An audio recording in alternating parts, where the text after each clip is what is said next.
Hello everyone, it's Shane Kanto, your Wasteland reviewer, and I'm here to review Pangolin, Kulu's Journey, and this is a new documentary on Netflix from director Pippa Ehrlich, and this film focuses on a man who rescues a trafficked baby pangolin in South Africa, and he dedicates himself to rehabilitating the endangered animal for release into the wild in this film from the same director as My Octopus Teacher.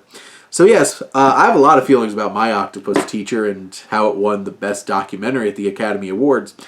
But this film is a moving, charming little film that, one, works really well on a nature documentary level of teaching us about pangolin, which is probably an animal that not a lot of people know a ton about. So it's very informative in that sense in terms of educating people on this slowly endangered species, which is disappointing to see that such a unique and charming little critter is at that point where they're endangered. And then I love the footage that they capture of just seeing this pangolin do its thing, and just this little pangolin walking around on its hind legs like a little dinosaur, like a raptor, like running around.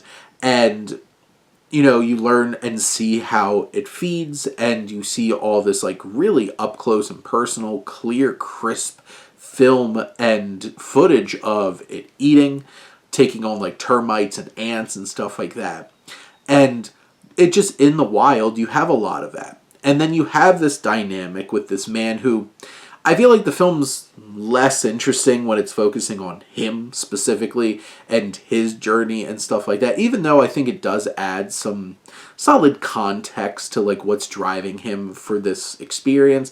The film's at its best when it's focusing on the pangolin, and Kulu is adorable and we want to see more Kulu. But it's an emotional journey. We feel connected. We see the connection between this man and this pangolin.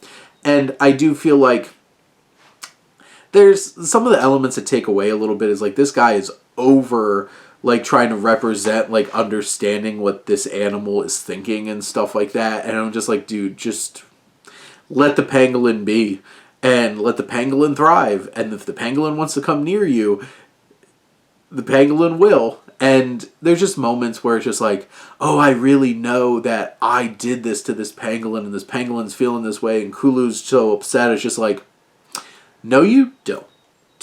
Like, I can understand because, like, I have connections. Like, I'm recording videos. My cat was literally laying across the table here as I was petting her and stuff like that. It's like having these connections to animals is meaningful and makes a big impact.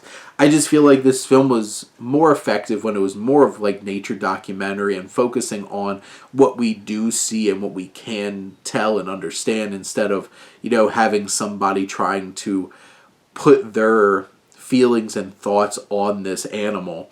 But at the end of the day, this is an engaging, emotional journey. We really feel and empathize for Kulu and this man who's putting this time and effort into trying to rehabilitate Kulu and putting this pangolin back into the wild. This is a little less than 90 minutes, and it's an engaging experience from start to finish. But those are my thoughts on Pangolin, Kulu's Journey. Let me know what you think, and let's talk some movies. But thank you as always for tuning in and supporting your Wasteland reviewer.